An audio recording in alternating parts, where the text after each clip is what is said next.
கதிர் என்ற ஒரு ஏழ்மையான பையன் தன்னுடைய குடும்பத்தோட வறுமையை எப்படியாச்சும் போக்கணும்னு சொல்லி வரப்போற கவர்மெண்ட் எக்ஸாமுக்கு இரவும் பகலுமா உட்காந்து ரொம்ப கடுமையா படிக்க ஆரம்பிக்கிறான். ஒரு நாள் அந்த கவர்மெண்ட் எக்ஸாம் எழுதுற நாளும் அவனுக்கு வந்துடுது.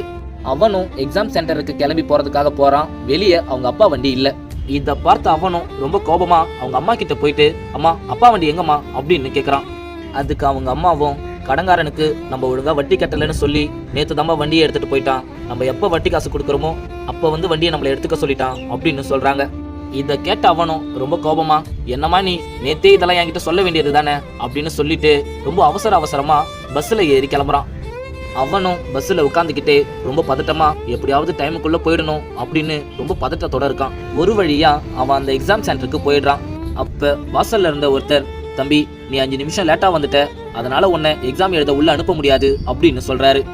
அவனும் நடந்ததெல்லாம் சொல்லி ரொம்ப கெஞ்சி பாக்குறான். அப்பயும் அவரு, உன்னை எக்ஸாம் எழுத என்னால உள்ள அனுப்ப முடியாதுன்னு சொல்லிடுறாரு. கடைசியா அவன், அண்ணே உங்க காலில் விழுந்து கூட கேட்கறேண்ணே, தயவு செஞ்சு என்னை எக்ஸாம் எழுத உள்ள விடுங்கண்ணே அப்படின்னு அவன் எவ்வளவு கெஞ்சியும் அவரு ரொம்ப ஸ்ட்ரிக்டா, நீ என்கிட்ட எவ்வளவு கெஞ்சினாலும் என்னால உன்னை உள்ள விட முடியாதுப்பா அப்படின்னு சொல்லிடுறாரு. இதை கேட்ட அவனும் ரொம்ப மனசுடைஞ்சு போய் திரும்பவும் வீட்டுக்கே போறான். நண்பா, நான் இந்த சமூகத்துக்கு ஒரே ஒரு விஷயத்தை மட்டும் சொல்லிக்க விரும்புறேன்.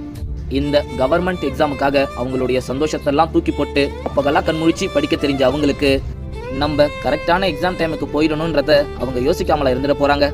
மீறி அவங்களால கரெக்டான டைமுக்கு வர முடியலன்னா இந்த மாதிரி ஏதாவது ஒரு சூழ்நிலை அவங்களுக்கு அமைஞ்சிருக்கும்.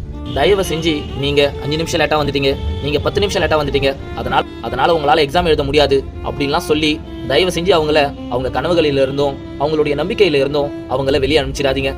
தயவு செஞ்சு இதுக்கப்புறமாவது அவங்களுக்கு கொஞ்சம் எக்ஸ்கியூஸ் கொடுங்க. இந்த குட்டி ஸ்டோரி பிடிச்சிருந்தா மறக்காம லைக் பண்ணுங்க.